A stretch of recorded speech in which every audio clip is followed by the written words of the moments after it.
Hey everyone, Chris here with another filler episode. Now, before we get started today, there's just a couple things I want to quickly address. First of all, I finally have another public alpha of Vector Zone out, which is the game I've been working on.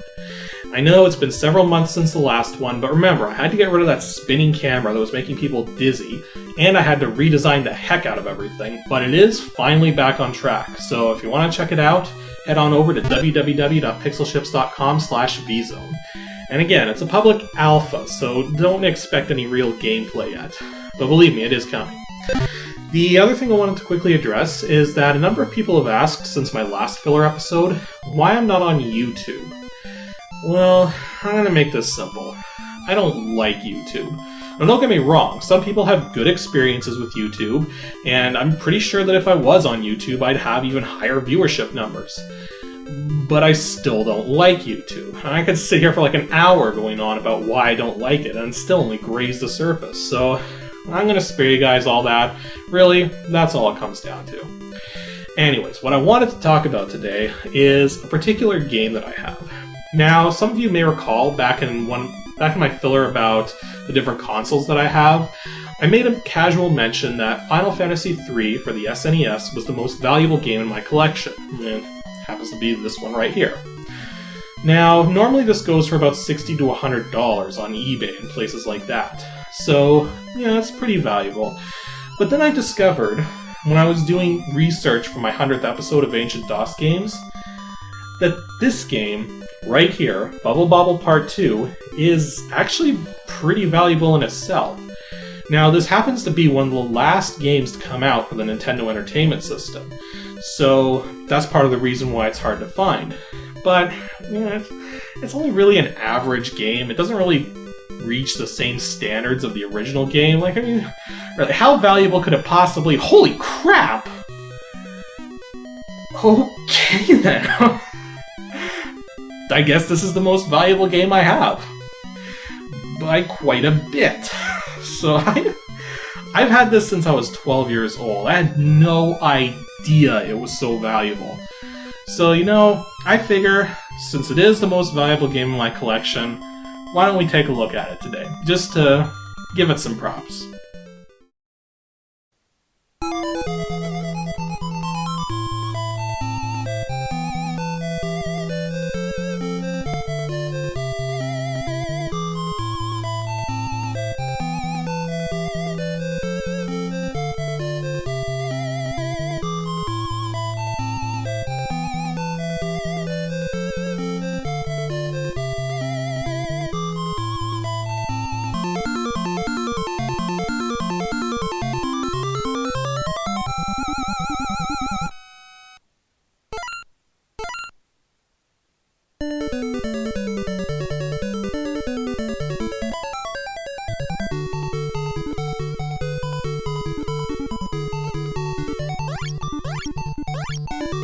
So this here is Bubble Bobble Part 2, and the story is pretty much the way you would expect. Your girl's been captured, you gotta go and rescue her.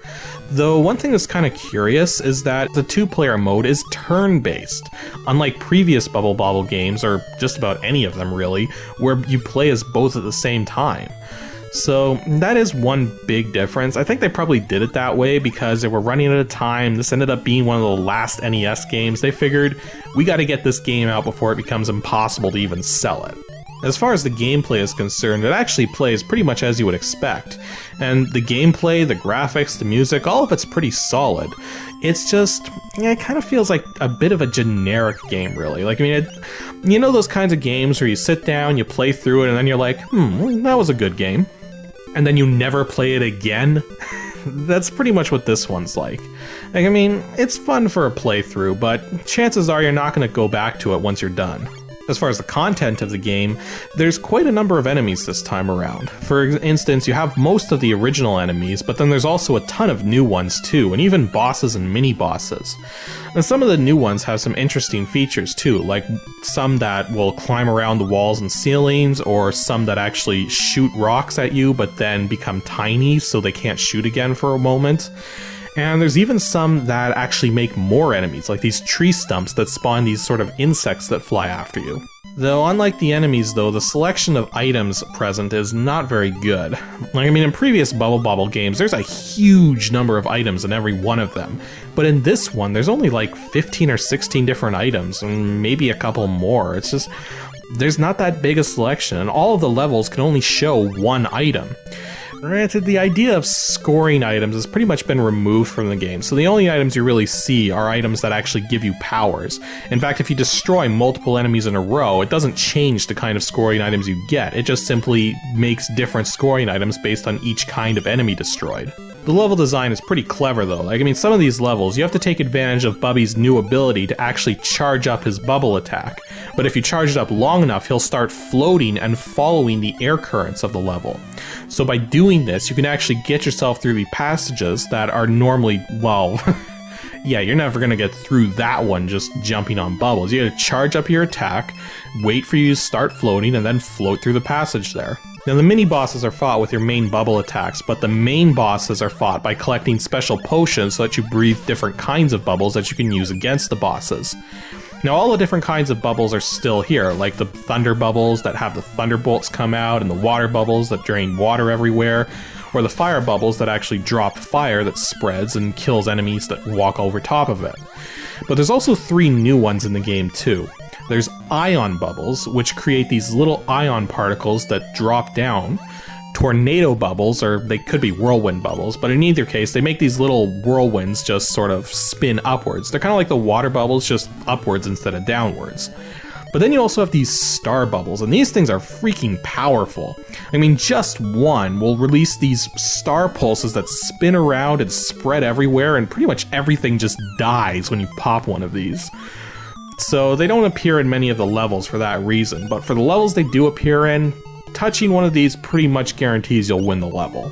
One really neat thing though is that after the main boss fights, or if you find a gate in the middle of a level, you'll get to go to a mini game. Now there's actually 3 different mini games you'll face, and in each one of them you're up against an opponent called Barcelon, who doesn't seem to appear in any of the other parts of the game. But basically there's 3 mini games you'll go to: volleyball, item collecting, and basketball. The volleyball minigame is always the first one you'll encounter, and it also happens to be freaking hard as nails. I mean, seriously, the first time you play this, you're probably gonna lose. What it basically comes down to is you have to hit the ball into the opponent's court and make sure it touches the down instead of Barcelon hitting it back to you. But it's really hard to pull this off, because like, I mean, the ball bouncing depends on where you hit it specifically, and Barcelon's really good at this thing. So unless you take advantage of some little quirks in the AI, and also make sure to take advantage of your spiking ability by hitting the B button at the precise moment while jumping for the ball, you gotta take advantage of those if you want to have any hope of winning the volleyball game. The item collecting though is actually pretty simple. All you're trying to do is collect more diamonds than Barcelon. And you can also push each other around too, so you can take advantage of that, but really, if you just go around fast enough and don't let Barcelon get too far away from you, he'll be so concerned with just trying to push you out of the way that he'll completely ignore the diamonds. So this particular minigame is a piece of cake. The basketball, on the other hand, this one is kind of interesting, because you're basically going around this arena and you have to hit this ball into this sort of mouth net thing.